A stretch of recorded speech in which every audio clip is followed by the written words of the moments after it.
Mes chers amis, je salue les nombreux amis et camarades que j'ai dans la salle. Moi, je connais à peu près la moitié de la salle. Et je vais vous parler... De quoi vais-je vous parler? Je vais vous parler d'un phénomène qui est fondamental, c'est l'histoire. Qui tient l'histoire, tient l'avenir. Parce que c'est avec l'histoire que l'on forme la base, que l'on forme l'appareil doctrinal, que l'on forme les références des générations de l'avenir. D'ailleurs, c'est pour cela que nos bons amis socialistes ont massacré l'histoire de France, car avec des gens décérébrés, eh bien, on peut faire n'importe quoi.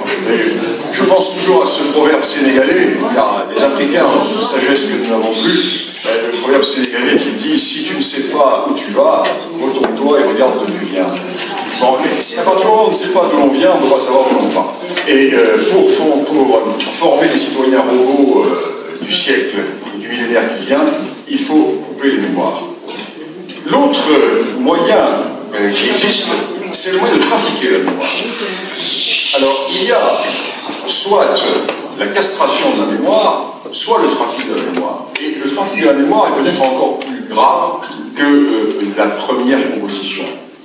Et dans le domaine qui nous intéresse, qui est le domaine de l'Afrique, cette évolution est absolument terrible, est absolument dramatique. Parce que l'histoire de l'Afrique en France, dans les pays anglo-saxons, ce n'est pas du tout le cas. Mais l'histoire de l'Afrique en France est devenue un outil politique. Ce n'est plus du tout une méthode historique. Je ne blâme ni ne loue, je raconte, parce que l'historien, en fait, c'est un juge d'instruction. Un juge d'instruction qui ne porte pas un jugement, mais qui publie à propos d'événements historiques et qui balance les événements, qui prend ce qui va dans un sens, ce qui va dans l'autre, et qui essaye d'avancer dans cet écheveau et qui essaye d'avoir une opinion, un peu comme un juge d'instruction. Mais aujourd'hui, ce n'est plus ça. Ce n'est plus je ne blâme, je raconte, c'est j'impose. J'impose mon postulat, j'impose mon idéologie. Et pourquoi? Parce que nous vivons dans une société qui est très claire, le but des élites qui nous dirigent, le but est très simple, c'est le remplacement de la population. Tout le problème est là. Le problème est là, c'est le seul problème qui existe. Les problèmes économiques et le reste sont secondaires. Tous les problèmes sont des problèmes de changement de population dans notre pays. Et pour favoriser ce changement de population, l'on réécrit l'histoire de l'Afrique. L'on réécrit l'histoire de l'Afrique dans le sens qui va toujours aller dans la direction de la culpabilisation, de la direction de l'accusation. Nous sommes, par définition, coupables. Nous, Français, nous sommes par définition coupables de tout ce qui est passé en Afrique.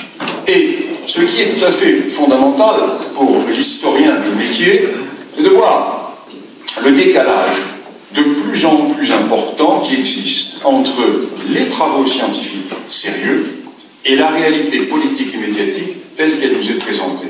En effet, lorsque, comme moi, l'on travaille beaucoup avec le monde anglo-saxon, l'on se rend compte que l'approche anglo-saxonne est totalement différente.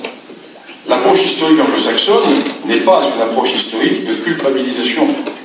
Les anglo-saxons ont bien des défauts, mais ils n'ont pas celui-là. Tandis que chez nous, il y a véritablement une coupure entre les travaux universitaires et la représentation des mêmes événements dans les médias, dans l'opinion. Par exemple, pour ne parler que de l'Algérie, je ne vais pas parler de l'Algérie ce soir, parce que nous sommes tous d'accord et nous connaissons tous la question. Je parlerai simplement peut-être du 17 octobre pour montrer à quel point se fait la manipulation.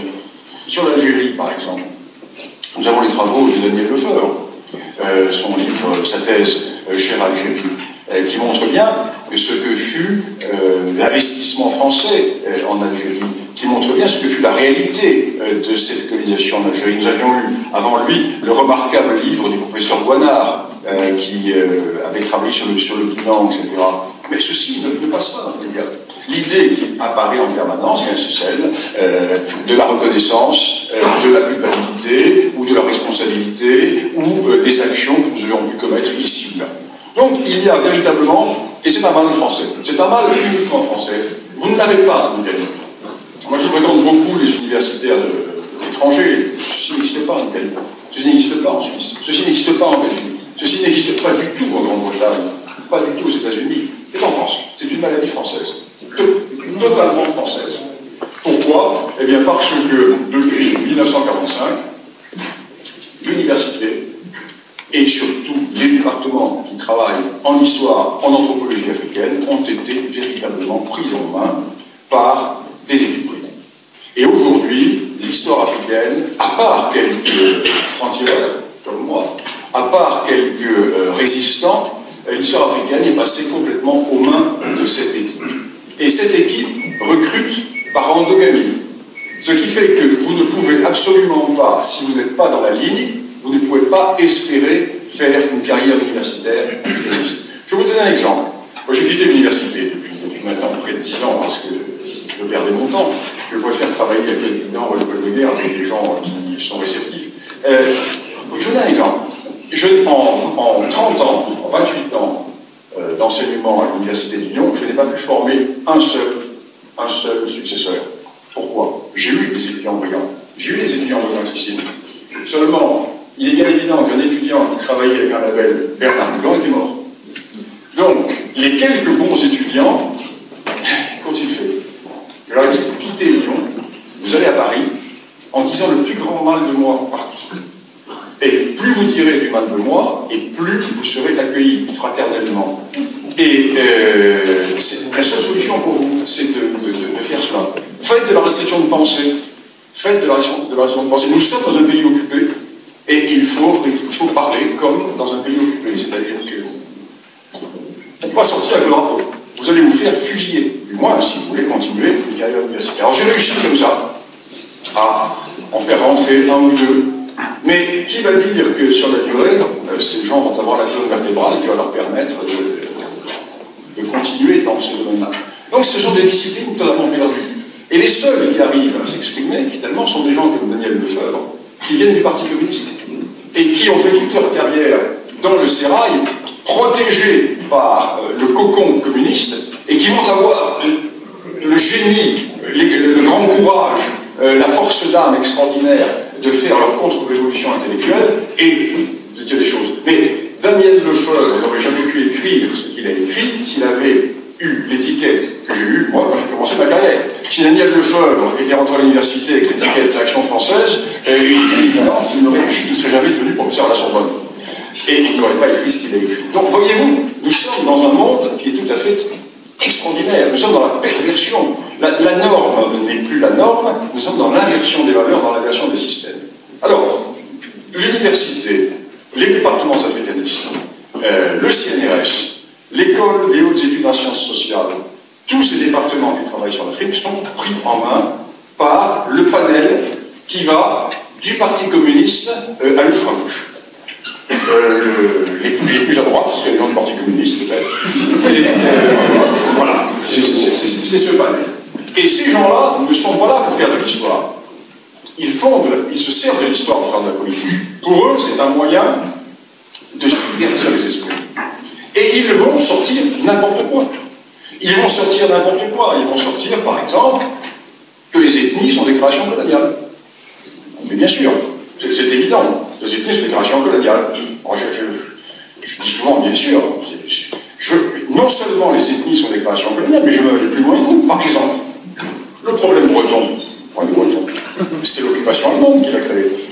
Mais oui, il y a eu 12 Bretons qui se sont engagés dans les troupes allemandes, donc ça veut bien dire que c'est l'Allemagne qui a créé le problème breton. Bon, là, nous sommes dans le sophisme, dans l'aberration.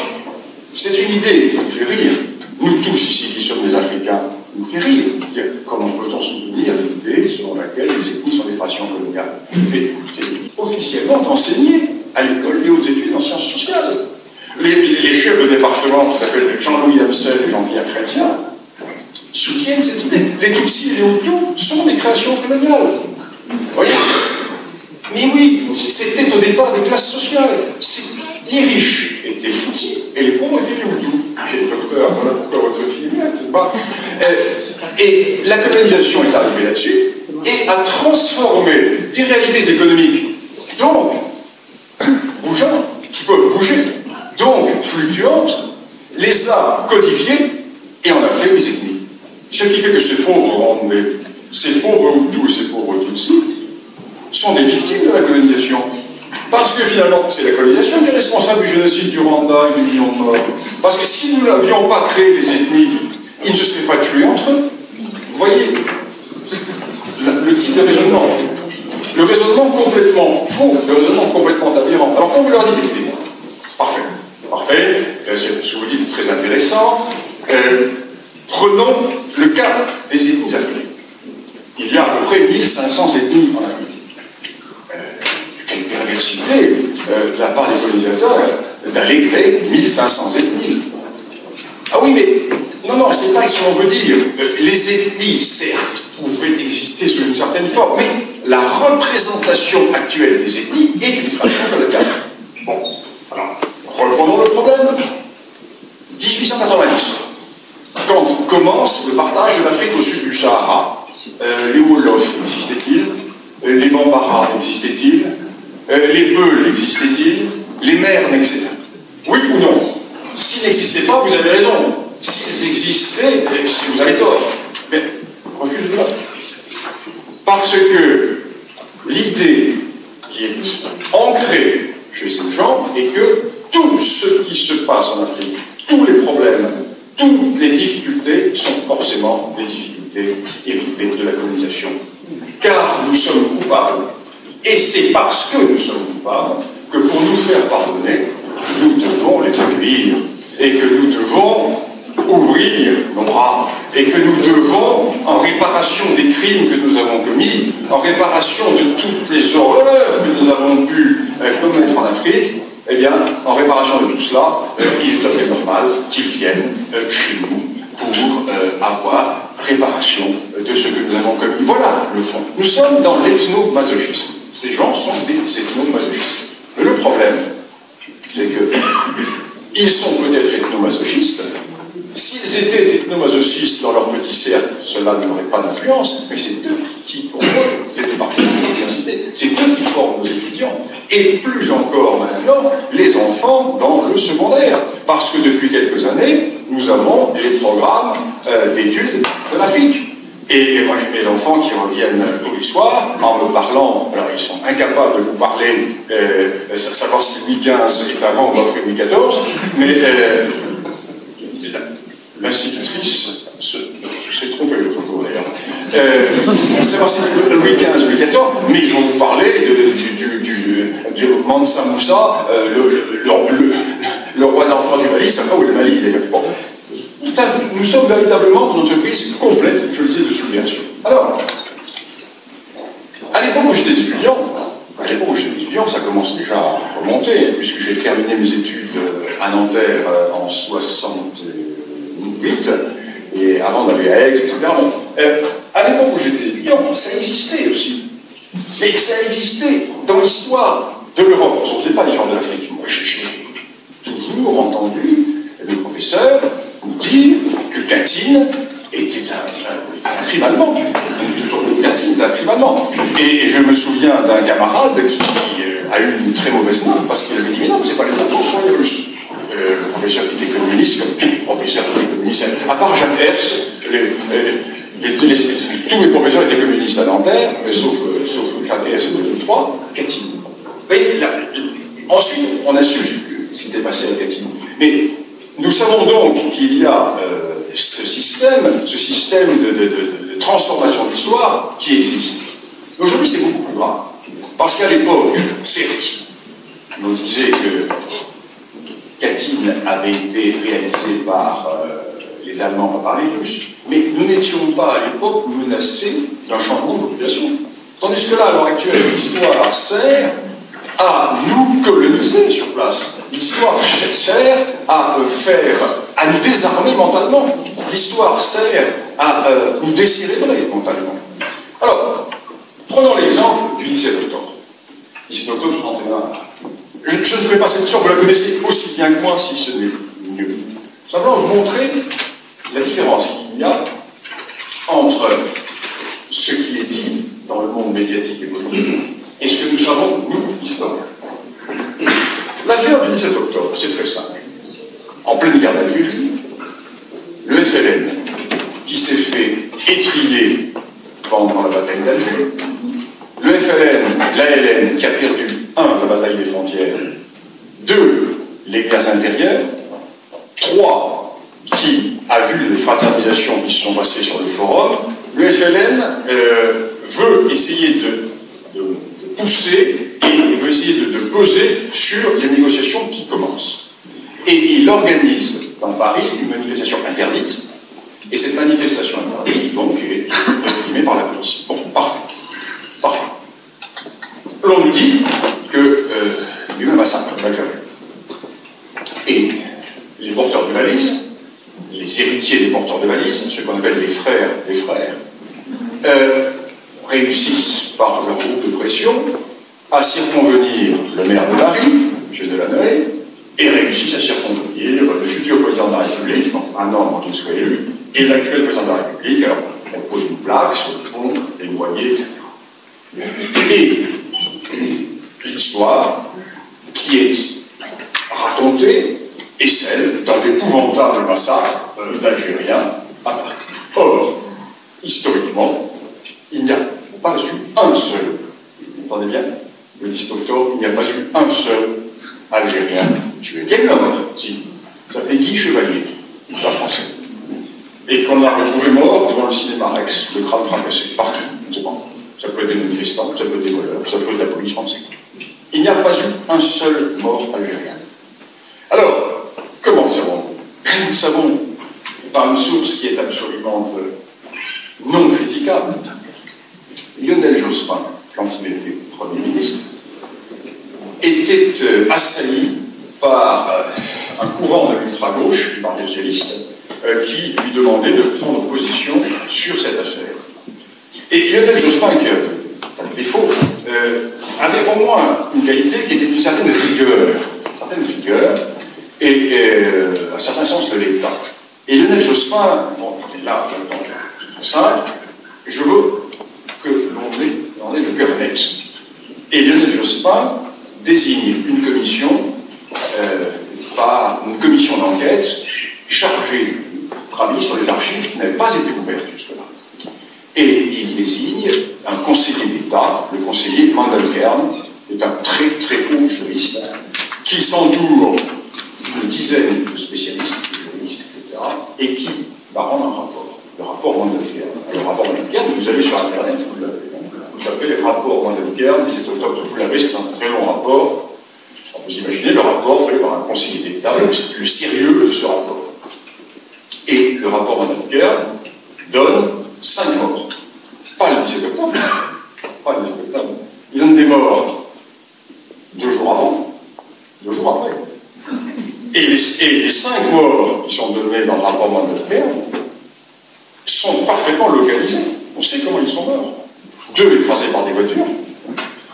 2 qui ont été tués par la police alors qu'ils tentaient de s'échapper du stade de Colombes où ils étaient gardés, et un 5e qui a pu être tabassé et qui est mort dans le quart de police. Aucun lien avec la manifestation du 17 octobre. Donc nous avons véritablement un rapport qui est irréfutable. Des historiens ont travaillé sur la question. Et ils ont travaillé sur d'autres sources qui sont, elles, absolument irréfutables également, sur les archives de la morgue de Paris. L'idée d'aller travailler sur les archives de la morgue de Paris. Et la morgue de Paris tient ces archives. Bien, le 17 octobre. Et le 17 octobre. Alors qu'on nous dit que les guerres civiles dans Paris, ont fusillé les Algériens de tous les côtés, pas un seul cadavre n'est montré à la morgue de Paris. Et tous les chiffres qui vous sont donnés, alors vous dites oui, il y a eu 34 morts, il y a eu 50 morts, il y a eu 60 morts, tous les chiffres, d'où viennent-ils ces chiffres? Eh bien, ils viennent d'une manipulation des archives de la morgue. Les culpabilisateurs prennent le total des cadavres d'Algériens entrés à la morgue pendant tout le mois d'octobre, parfois même depuis le mois d'août, et les additionnent. Donc ils prennent les cadavres entrés avant la manifestation, et ils prennent les cadavres entrés 8 jours ou 10 jours après la manifestation. Or, des enquêtes ont été faites sur chacun de ces morts, parce que la France est un état de droit, et chaque fois qu'un cadavre entrait à la morgue, il y avait une enquête judiciaire pour savoir d'où il venait. Les 3 quarts de ces gens étaient soit des harkis, anciens harkis, soit des musulmans du MNA, messaliage, soit des musulmans qui ne voulaient pas payer l'impôt révolutionnaire, soit des gens qui étaient contre le FLN. Et 98% des noyés, il n'y a pas eu un seul noyé le 17 octobre. En revanche, il y a eu des centaines de noyés faits par le FLN. Ce qu'on a trouvé au barrage de Besançon, etc. Et des études ont été faites sur chacun de ces noyés. Bien, la plupart des noyés, c'était de la famille de l'Arki de la police, d'Algériens pro-messaliage, etc. Eh bien, voilà le décalage qu'il y a entre la réalité scientifique et ce qui nous est présenté dans les médias. Ce qui fait que le président Hollande sait très bien, il le sait très bien, parce qu'il a lu le rapport, enfin, moi ses conseillers l'ont lu, le rapport Van Melkern, ils ont lu les rapports, les études qui ont été faites là-dessus. Et nous sommes donc en présence, là, d'un cas particulièrement typique de la différence qui existe entre la réalité historique et l'image qui nous est présentée dans les médias. Alors, bien entendu, il y a toujours eu des manipulations historiques. Mais la manipulation historique qui se produit dans le cas précis est une manipulation qui est faite dans un but politique précis. Nous, désarmés, nous décérébrés, nous ne pouvons pas lutter contre eux. Nous leur avons fait tellement de mal. C'est un juste retour des choses, n'est-ce pas? Un juste retour des choses. Voilà le fond du problème. Alors, multiplions-les, ces exemples. Prenons-en un autre. On dit oui, mais nous avons dans nos pieds l'Empire. C'est tout à fait normal que ces populations viennent aujourd'hui, parce que si l'Afrique est dans une situation aussi désastreuse, c'est parce que nous l'avons fait. Nous nous sommes enrichis en Afrique. Nous avons mis ces pays en coupe réglée. Ce n'est pas parce qu'il y a des Français qui ont pu s'enrichir en Afrique que la France s'est enrichie en Afrique. Oui. Ce sont deux choses complètement différentes. Là encore, les études universitaires sont définitives. Les travaux de Jacques Marseille sur le coup de l'Empire, les travaux de Daniel Lefebvre, tout ceci est parfaitement connu. Et ceci est d'autant plus incroyable que, au départ, sur quoi repose l'idée du pillage de l'Empire? Sur une idée de gauche. C'est Jules Ferry. Parce que Jules Ferry, qui est le père de la colonisation, Jules Ferry qui n'est même pas un homme de droite, Jules Ferry, qui est le père de la colonisation, veut attirer des capitaux en Afrique. Et pour attirer des capitaux en Afrique, il va essayer de faire croire au milieu d'affaires orléaniste que l'Afrique est une bonne affaire. Les colonies sont une bonne affaire. Investissez dans les colonies parce que c'est une bonne affaire et vous allez retirer de l'argent, vous allez retirer des bénéfices. Et c'est sur cette idée du pillage économique qui existe. Or, que s'est-il passé? Mais il s'est passé que Jules Ferry s'est totalement trompé. Pourquoi? Quand Jules Ferry dit « investissez en Afrique et cela va être source de profit », Jules Ferry ne voit pas une chose, c'est que pour qu'il y ait des profits qui soient retirés de l'Afrique, il faut des infrastructures, il faut créer des routes, il faut créer des hôpitaux, il faut créer toutes les structures, ce que Jacques Marseille appelle superbement les contraintes de souveraineté. C'est pas comme ça que l'Afrique rapporte, surtout à l'époque de Jules Ferry, on ne sait pas qu'il y a des mines en Afrique, le pétrole est inconnu. Ce qui fait que très tôt, le capitalisme français se détourne de l'Afrique. Dès 1914, le capitalisme français n'investit pas en Afrique, sauf dans certains petits secteurs immédiatement rentables, qui vont être des secteurs marchands immédiatement rentables. Et ces secteurs marchands immédiatement rentables ne sont pas des secteurs qui permettent la mise en valeur du pays.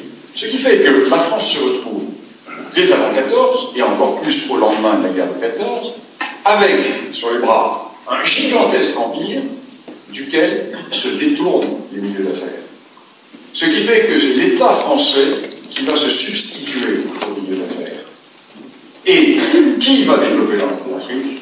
Qui va créer des ponts? Qui va créer des routes, des aéroports, des hôpitaux, des voies de chemin de fer, etc., etc. les impôts de nos grands-parents et de nos grands-parents. Car ce sont les emprunts qui sont faits en France, ce sont les impôts des Français qui vont se substituer au capitalisme défaillant. Parce que l'Afrique est complètement en dehors du circuit économique français. Le capital français est sur 100, dans une valeur 100, entre les deux guerres, il y a un qui est investi en Afrique. Et avant 14, le capital français investit plus en Turquie que dans la totalité de l'empire colonial français, Indochine mis à part, qui est un cas particulier, qui est un cas qui est différent. Voilà la réalité. Ce qui fait que, où est le pillage colonial? Et ceci va aller jusqu'au bout. Dans les années 1950, la France sort de la Deuxième Guerre mondiale. Exemple, il faut tout reconstruire. Il faut refaire les voies ferrées, il faut refaire les routes, il faut refaire les usines, il faut tout refaire. Eh bien, la France va engloutir à fond perdu, au sud du Sahara, des milliards et des milliards qui sont pris sur des budgets de modernisation de la France. Et au moment où un pays comme l'Allemagne se recrée une industrie, au moment où un pays comme la Hollande développe, investit dans sa recherche industrielle, etc., eh bien, la France crée des routes au Gabon, la France crée des ponts en Guichari, etc. Ce qui fait que nous avons un État français qui va se saigner. Et l'idée de pillage de l'Afrique n'existe pas. Mais ça, nous le savons, les travaux de Jacques Marseille l'ont démontré. Prenez la thèse de Jacques Marseille qui date de 1978 et qui a été éditée en 83-84, Empire colonial et capitalisme en France, l'histoire d'un divorce. Et Daniel Lefebvre, qui a travaillé sur l'Algérie, qui est un élève de Jacques Marseille, a développé cette idée dans le cas de l'Algérie. Voilà, cette idée est tout à fait fondamentale, cette idée est absolument essentielle. Alors, continuons dans la culpabilisation. L'esclavage. L'esclavage. Parlons-en de l'esclavage. L'esclavage, c'est une invention des Européens, bien entendu. Bon, le grand historien Brodel disait, tout de même, l'esclavage n'est pas une invention diabolique de l'Europe. Tous les peuples furent esclavagistes. Mais à l'époque qui nous intéresse, certes, il y eut l'esclavage européen, mais on ne parle pas du deuxième esclavage, qui est l'esclavage arabo-musulman, qui lui est antérieur et postérieur, parce que la traite des esclaves pratiquée par les Européens, j'en parlerai tout à l'heure, mais elle va durer 2 siècles, elle va durer 2 siècles et demi, tandis que la traite arabo-musulmane commence avec l'expansion de l'islam et se termine avec la colonisation. Parce que, voyons bien une chose, aujourd'hui, très exactement là où se déroule l'opération Serval au Mali, très exactement là, sur les mêmes lieux, dans les années 1890, 1895, mais nos grands anciens libéraient les mêmes populations du Sud contre les esclavagistes du Nord, très exactement au même endroit, parce que, et c'est pour cela qu'il y a eu tellement de tirailleurs, bon, 10 Sénégalais, en fait c'était des Bambara engagés dans l'armée française. Pourquoi? Mais parce que quand sont arrivés Archinard, quand sont arrivés le colonel de Trintignant, quand sont arrivés tous les colonisateurs remontant par le Sénégal, arrivant dans la vallée du Niger et arrivant dans la région de l'actuel Bamako, qui n'existait pas à l'époque, la région de l'actuel Bamako, c'était le cœur du royaume Bambara, qui, pendant un siècle, avait résisté aux islamistes. Le Bambara était resté animiste. Et le royaume Bambara venait juste d'être écrasé par les islamistes du Nord depuis une dizaine d'années avec le grand djihad d'El Al-Shoma. Et les Bambaras ont accueilli les troupes françaises, mais comme l'autre jour, quand l'opération s'appelait même, leurs descendants, bravo les Français, merci de nous libérer des esclaves. C'est ça la réalité. Et donc, du coup, ces Bambaras se sont engagés dans l'armée française pour, avec les Français, aller régler leur compte à leurs esclavagistes au Nord. Et exactement dans les mêmes endroits, exactement dans les mêmes lieux. Ensuite, les colonnes françaises sont remontées vers Gao, vers Tombouctou. À Tombouctou, le colonel de Trintignant va repousser les Touaregs Ifora, dans les Ifora, là où nos troupes spéciales à l'heure actuelle sont en train, avec les Touaregs, de lutter contre les islamistes, ceux qui se prétendent islamistes. Et tout cela pour libérer les populations du fleuve qui étaient réduites en quasi-esclavage. Donc l'histoire se répète toujours. Donc on oublie l'esclavage. On oublie que la colonisation y a mis un terme. Alors revenons à cette traite des esclaves. Nous sommes coupables, il n'y a qu'un seul esclavage. Madame Taubira, lorsqu'elle a fait voter sa loi, elle était condamnée. Et je cite la phrase exacte dans mon livre, je ne l'ai pas de mémoire, mais je la cite exactement, je la cite à peu près. Je pose la question, mais une journaliste, je pose la question, interview qu'elle a donnée au Point. C'est extraordinaire. J'ai retrouvé ça, je l'ai publié. Donc, quand cette loi est sortie, la loi Taubira était condamnée. Mais pourquoi ne parlons-nous que de la traite européenne et la traite musulmane? Parce qu'il ne faut pas culpabiliser les jeunes arabes des banlieues avec cette histoire. Elle le dit textuellement. On peut nous culpabiliser, nous, avec une histoire dont nous ne sommes pas responsables. Donc, vous voyez, l'histoire est un outil politique. L'histoire est un outil politique, ce n'est plus une science, d'autant plus que Mme Taubira sait très bien ce qui s'est passé, elle a quand même fait des études, elle sait très bien ce qui s'est passé. Alors donc, quelle fut la réalité de cette traite? La réalité de cette traite, je parle de la traite européenne, c'est que la moitié de l'Afrique a vendu l'autre moitié. Et que qui s'est enrichi davantage les chefs esclavagistes africains que les Européens? Les Britanniques ont fait des études superbes là-dessus, superbes. On publie les résultats également. Parce que les Britanniques n'ont pas comment dirais-je, ces vapeurs qu'ont les Français. C'est une étude très claire. Ils ont démontré qu'au moment où la traite était la plus puissante, au moment où l'apogée de la traite, les plus grands armateurs anglais qui participaient à cette traite gagnaient infiniment moins que les responsables politiques des États africains qui étaient esclavagistes. C'est un rapport de 1 à 10. Et en fait, c'est ça l'Afrique. Une partie des Africains a vendu l'autre partie des Africains. Et qui a vendu? Eh bien, ceux qui ont constitué les États sur les côtes. Et ces gens-là se sont retrouvés du jour au lendemain quasiment ruinés. Parce que du jour au lendemain, c'est l'Europe qui décide d'abolir, ce n'est pas l'Afrique.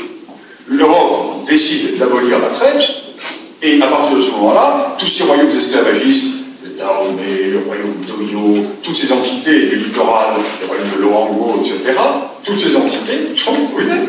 Les patrons, qu'est-ce qui se passe? On peut plus faire de commerce, de quoi allons-nous vivre? Ah non, mais c'est fini, moralement, non. Terminé, la traite est défendue, débrouillez-vous, là. Et l'on va voir à ce moment-là ces royaumes côtiers qui vont péricliter, et ces royaumes côtiers vont péricliter au moment où, au nord, dans le Sahel, dans toute la zone qui part du Sénégal et qui va jusqu'au lac Tchad et qui dépasse le lac Tchad et quasiment jusqu'à la mer Rouge, jusqu'au moment où, dans ces zones, l'esclavage continue. Et continue sur une échelle encore plus importante qu'avant.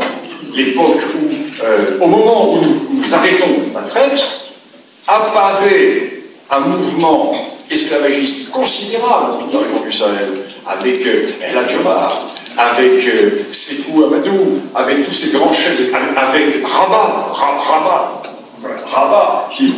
que nous allons, vous voyez cette image du petit journal avec la tête de Rabat fichée sur une lance, porté par les tirailleurs, le chef esclavagiste de Rabat, avec Snoussou, qui dévastait tout le nord de l'actuelle République centrafricaine, qui ravageait toute la partie sud du Tchad, et que nous allons stopper la bataille de Rabat et de Bousserie sur le lac Tchad. Et tout ceci est une réalité. Donc ces pays du Sahel vont se lancer à l'assaut de ce réservoir humain esclavagiste du Sud. Les Européens ne sont plus là, et la colonisation va se produire au moment où nous allons arriver et nous allons les bloquer. Donc c'est un phénomène qui est un phénomène de relativité. Alors je ne dis pas que la traite n'a pas existé, non. Je dis simplement que les Européens, d'abord, l'historien n'a pas apporté de jugement de valeur sur le passé, l'historien n'est pas un moraliste, l'historien n'est pas un jury, l'historien n'a pas à dire ce qui était bien et ce qui était mal. D'abord, dire cela prouverait qu'il n'est pas historien. Parce qu'il y a deux choses l'historien se tromper dans sa chronologie et se tromper dans le contexte historique. On ne peut quand même pas, au nom de notre philosophie dominante actuelle, juger des attitudes et des décisions ou des politiques prises dans une époque de contexte différent. Ça, c'est ce qu'on apprend en première année d'histoire, premier trimestre, première semaine d'histoire. Hein. En droit, on apprend en première leçon les cas d'annulation du mariage, et en histoire, on apprend le contexte historique. Ne pas vous tromper de contexte historique. Ça, c'est fondamental. Ce qui fait que l'on se trompe complètement dans le contexte historique, donc l'on ne fait pas le travail d'histoire, enfin le travail des moralistes, enfin le travail des philosophes, enfin le travail de politique. Ceci est évidemment déterminant. Déterminant parce que nous voyons là cet immense décalage. Alors, dans l'histoire africaine, c'est encore plus important parce que l'histoire africaine, non seulement est prise en main par, j'allais dire, une secte politique, on peut dire une secte politique, qui recrute par endogamie, mais ça va encore au-delà. Ça va encore au-delà parce que, par le système français, cette déviance est encore accentuée. Je vais essayer de m'expliquer d'une manière assez simple. L'histoire est divisée en 4 périodes. L'histoire ancienne, l'histoire médiévale, l'histoire moderne et l'histoire contemporaine. L'histoire ancienne se termine avec la fin de Rome. L'histoire médiévale avec la révolution moderne, avec la Renaissance, etc. L'histoire moderne se termine avec la révolution industrielle, et l'histoire contemporaine, nous sommes dedans. Et dans l'histoire contemporaine, il y a maintenant l'histoire immédiate. Alors l'historien devrait s'interdire de faire l'histoire immédiate, bien entendu. Parce que l'histoire immédiate, laissons ça aux journalistes, aux politiciens. S'il n'y a pas un minimum de recul, comment voulez-vous avoir véritablement une approche? Or, dans le domaine français, quasiment toutes les thèses sont des thèses d'histoire contemporaine. Pourquoi? Eh bien parce que pour faire une thèse d'histoire moderne ou d'histoire ancienne en Afrique, il faut aller faire de l'archéologie, il faut aller faire de l'anthropologie, il faut aller faire des études sociologiques, historiques, etc. Tandis que l'histoire contemporaine, c'est magnifique. Vous faites de l'histoire d'Afrique sans bouger de chez vous. Sans bouger de chez vous. Toutes les archives coloniales sont dans Aix-en-Provence. Sont à Aix-en-Provence. Ce qui n'est pas à Aix-en-Provence va se retrouver dans tel ou tel fond. Donc aujourd'hui, nous voyons des gens qui se baptisent, qui s'autoproclament africanistes, tous ces spécialistes africanistes que vous voyez à la télévision, pas un télévision. Voilà, une émission de 10 jours ou de 15 jours. Ces gens font des thèses qui sont des thèses à partir des archives coloniales, qui ne sont pas des thèses sur l'Afrique. Ce sont des thèses portant sur la période coloniale en Afrique. Mais ce ne sont pas des thèses sur l'histoire de l'Afrique. Moi, quand j'ai fait mes thèses, je suis resté 11 ans au Rwanda, j'ai fait 2 doctorats sur le Rwanda, un sur l'économie d'échange dans le Rwanda avant la colonisation, et l'autre sur la société agro-pastorale rwandaise des origines jusqu'à l'arrivée des Européens. Là, c'est un travail de terrain, d'anthropologie. Il n'y a pas d'archives là-dessus. Hein. Il faut travailler sur d'autres sources. Ce qui fait que tous ces chercheurs, par exemple, je vais vous donner quelques, vous allez rire, parce qu'il faut rire un peu, quelques sujets de thèse. Les relations entre hommes dans les milieux homosexuels algériens à Paris dans les années 1930.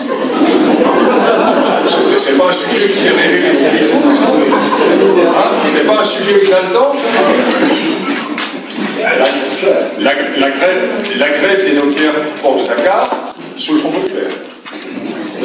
Évidemment, c'est pas la peine d'aller à Dakar, vous êtes plus architecte à Paris.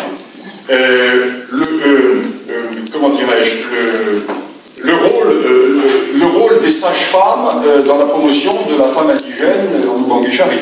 Bon, c'est un sujet très intéressant, je vois ça. Pendant ce temps, les anglo-saxons travaillent sur les migrations ethniques, sur la façon dont telle population, en s'adaptant à son milieu, a développé tel type de société, etc. Alors, ce qui fait que la déviance est totale.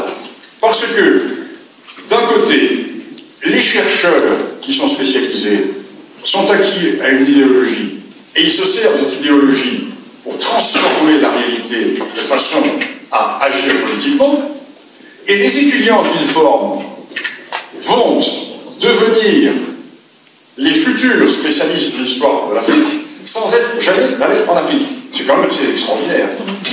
Lorsque j'ai quitté Lyon 3,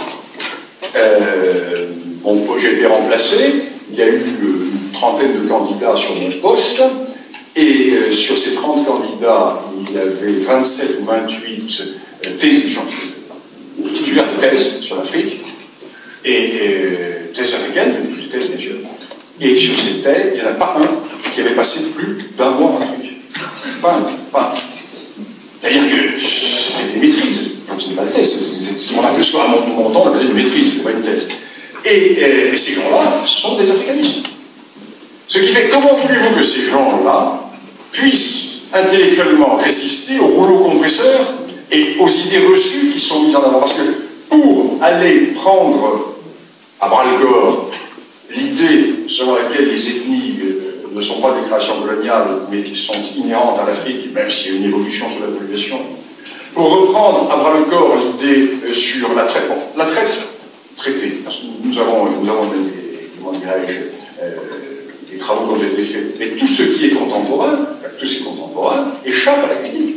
Car ces gens-là ne sont pas formés, et ces gens-là, n'étant pas formés, vont former des gens sous-formés. Donc, moi, c'est vrai, je dis l'université. Moi, sur le bout d'un moment, c'est plus possible. Il faut faire travailler des gens intelligents dans l'armée, des gens de terrain qui vont sur le terrain, c'est plus possible. Perte de temps. Perte de temps. Quand vous vous retrouvez devant des amphis de licence, le nom de Lyoté doit être écrit au tableau. Le nom de Samori doit être écrit au tableau. Les noms de pays africains, je parle en licence. Je ne parle pas des noms de première année, je parle en licence. Quand dans les cours d'agrégation, vous avez des gens qui vous regardent avec des yeux de Merlan-Fry quand vous prononcez le nom de Bismarck. Vous dites qu'il y a un problème. Bon, je perds mon temps, hein, je peux faire autre chose, on se salue, au revoir, on démonte et on fait autre chose. Et donc, voilà cette réalité. Alors ceci est fondamental. Alors c'est pour ça que j'ai écrit ce petit livre qui reprend les grands mythes des informations africaines en les réfutant. Mais en les réfutant d'une manière universitaire, non pas comme certains journalistes qui vont prendre tel ou tel fait, qui vont le simplifier en pompant, en comprenant pas très bien ce qu'ont écrit les spécialistes et qui vont faire des petits essais qui vont bien se vendre. Non, moi je fais le bilan des études universitaires, c'est-à-dire que je travaille sur le monde anglo-saxon, avec les thèses qui sortent dans le monde anglo-saxon, et je les rends d'une manière lisible pour un grand public. Donc c'est un manuel de réputation. Voilà. Ah. Ceci étant, je ne vais pas vous parler de cuisine africaniste et de cuisine historique africaniste, parce que cela vous lasserait. Prenons un exemple contemporain pour changer de sujet. Est-ce que je peux parler de plusieurs choses? Bon. Alors, le bilan, il y a un sujet qui est intéressant à la réalité de ce qui se passe au Mali. Ça vous intéresse? Alors, la question qui se passe au Mali, c'est une question très simple. Mais c'est une question d'une simplicité. Alors, ceux qui connaissent le Sahel, ici, vont tout de suite me comprendre. Le Sahel, c'est un couloir de passage. C'est un couloir de passage est-ouest, c'est un couloir de passage nord-sud. C'est un monde qui met en relation le Sahara et l'Afrique du Nord, et au sud, les savanes et les forêts. Mais le Sahel, qui est une bande étroite, qui fait 3 millions de kilomètres carrés, qui touche 10 ou 11 pays, c'est une bande étroite qui est coupée en deux. Le nord du Sahel n'est pas le sud du Sahel. Le nord du Sahel est totalement pastoral, et le sud du Sahel est agro-pastoral. Et toute l'histoire de cette bande sahélienne, c'est l'histoire des populations totalement pastorales qui vont pousser vers le sud, où vivent les agriculteurs, parce que vers le sud, il y a les points d'eau. Il y a les fleuves, il y a les lacs, et il faut faire boire le bétail. Donc, périodiquement, ils poussent. Et nous avons affaire à deux types de civilisations. Au nord, entre guillemets, les blancs. Je dis bien entre guillemets, parce que les Toubous sont noirs, mais même si les gens du sud, ils les considèrent comme blancs. Et dans le monde ouest africain, nous avons les Touaregs et nous avons les Maures. Alors, les Touaregs ne sont pas les seuls habitants du Sahara. C'est une aberration. Les Touaregs vivent dans la partie centrale du Sahara. Et dans le nord du Mali actuel, les Touaregs n'occupent que la partie est du nord du Mali. toute la partie ouest est arabe, enfin les Maures, qui sont essentiellement eux aussi des Berbères, mais qui ont été arabisés il y a tellement longtemps qu'ils sont arabes. Les 3/4 des habitants sont berbères et s'imaginent être arabes, parce que lorsque leurs ancêtres se sont convertis à l'islam, ils sont rentrés dans les kabilas arabes. C'était le principe, pour montrer qu'on avait des origines lointaines qui rattachaient aux tribus héroïques du temps du prophète, on se rattachait à ces généalogies-là. Et quand on étudie bien les généalogies des familles en Algérie, et au Maroc, on voit bien à quel moment s'est faite la manipulation de généalogie. On sort de la généalogie berbère et on rentre dans une généalogie arabe. Bien, ce phénomène est fondamental. On le retrouve dans toute cette zone. Et toute la partie ouest est une partie du mot arabe. Et traditionnellement, ce monde sahélien, donc l'actuel Mali, l'ancien Soudan français, ce monde sahélien a connu deux phases. Des phases pendant lesquelles les peuples noirs du Sud ont constitué le royaume du Ghana, le royaume du Mali, le royaume Songhai, et quand ces royaumes existaient, ils réussissaient à tenir éloignés du fleuve les Touaregs et les Maures. Soit par une force militaire, soit parce qu'ils les achetaient, soit parce qu'ils avaient avec eux des rapports d'ordre économique. Et chaque fois que ces royaumes noirs se délitaient, les populations du Nord descendaient vers le Sud. Et ces populations du Nord descendaient vers le Sud, et le phénomène s'accélère au XVIe siècle, quand le dernier grand royaume de la boucle du Niger, qui est l'empire Songhai, du nom de la population éponyme, les Songhai, est attaqué. Alors là, par une expédition étonnante, vous en avez sûrement entendu parler, mais je vais parler là-dessus, c'est étonnant, l'expédition marocaine de Tombouctou. Avez-vous entendu parler de l'expédition marocaine de Tombouctou? Le sultan du Maroc, qui commerce avec l'empire Songhai, qui commerce avec cette région de l'Ouest africain, ne voit plus d'or arriver. Et l'or ne traverse plus le Sahara à destination du Maroc. Pourquoi? Parce qu'entre-temps, les Portugais ont découvert l'Afrique, les Portugais se sont installés sur le littoral de l'Afrique de l'Ouest, et les zones de production d'or qui sont dans le sud de la Guinée, dans le sud du Sénégal actuel, vont se détourner vers le littoral. Il est bien plus intéressant de faire quelques centaines de kilomètres pour arriver jusqu'au port où sont les Portugais, qui transportent le même matériel que les caravanes sahariennes, mais sur de plus grandes quantités moins chères, que de se livrer à des séries d'intermédiaires qui, pendant des semaines et des semaines, vont acheminer cet or jusque dans le Maghreb et dans le monde méditerranéen. Donc, le commerce de l'Ouest africain est détourné vers le Sud, ce qui fait que les royaumes de l'Afrique de l'Ouest, sahéliens, se ruinent. Donc, le sultan du Maroc ne voit pas ça. Il se dit, l'empereur du Songhai ne peut plus commercer avec moi, donc il le somme de reprendre des relations. Et l'empereur du Songhai l'envoie bouler. Et le sultan du Maroc réalise une expédition. Une expédition à travers le Sahara. Une expédition avec 10 000 hommes. 10 000 hommes dirigés par 8 caïds. Sur les 8 caïds, 7 Espagnols. 7 Espagnols convertis à l'islam, les renégats. Ce qu'on appelle les renégats. Et la plupart des troupes d'élite qui vont composer cette expédition, les Espagnols également, convertis à l'islam. À l'époque, on passait facilement d'un camp à l'autre. L'aventure était belle, vers Tombouctou. Et le pacha de Judéa qui dirige l'expédition est un Espagnol. C'est un Asturien.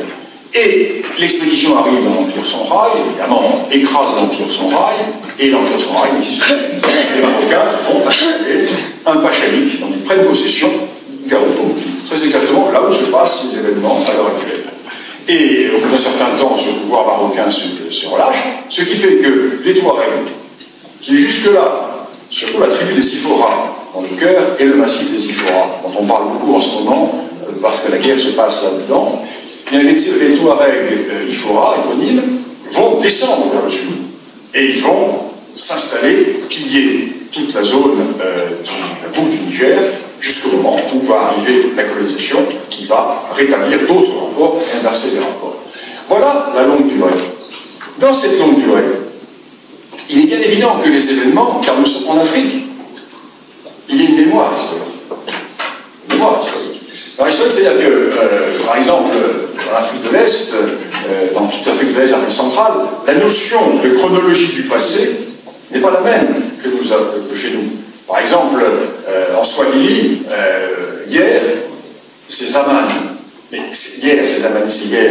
Hier, quand je suis allé dîner avec mon camarade Jean-Louis, mais c'est également Marignan 1515. La profondeur de hier, c'est hier. Ce qui fait qu'il y a une permanence du passé que nous n'avons plus chez nous. Parce que nous vivons, nous, dans un monde où le passé est oublié. Le passé est oublié. C'est un test que je faisais toujours avec mes étudiants du temps où j'enseignais à Lyon 3. Dans la fille, au début de l'année, qui est capable ici, dans l'amphi, qui est capable ici de me donner les noms de ses arrière-grands-parents? Les prénoms, je pense qu'il n'y en aura pas beaucoup. Mais qui peut me donner les noms? Il n'y a pas beaucoup. Les noms des arrière-grands-parents. Des arrière-grands-parents. Et avec les trois gars, et vous? Les Africains, tu les donnez tout de suite. Tout de suite. Ils remontaient sur 6-7 générations sans problème. Parce que nous n'avons pas la même conception de la mémoire. Nous n'avons pas la même conception du passé, etc. Pour les Africains, le passé n'est pas le passé, c'est aujourd'hui. Puisque dans la société traditionnelle, les défunts étaient enterrés dans la case. Donc ils vivaient, ils étaient. On restait. La tâche des vivants était de répéter les gestes des défunts, parce que si l'on trahissait les défunts allaient revenir porter un mauvais sort, et le mauvais sort allait être généralisé à l'ensemble du groupe.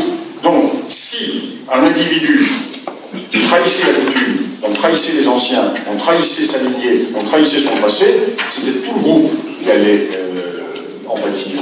Donc, des notions qui sont complètement différentes. Ce qui fait que, dans cette affaire du Mali, on revient en Mali, les éléments dont je vous ai parlé tout à l'heure, la traite des esclaves par les musulmans, la conquête par les morts, par les Touaregs, etc., sont des éléments d'hier. Et quand le Nord s'est soulevé contre le Sud, les sudistes ont vu cela comme une résurgence des événements d'avant 1890. Et quand les islamistes ont commencé à agir à Tombouctou et à Gao, eh bien, ils ont vu revenir le djihad d'El Hadj Omar. Car le djihad d'El Hadj Omar s'est fait exactement sur les mêmes principes que le Moujao en Saladine. Quelle est la constante islamique sahélienne? Elle est très simple.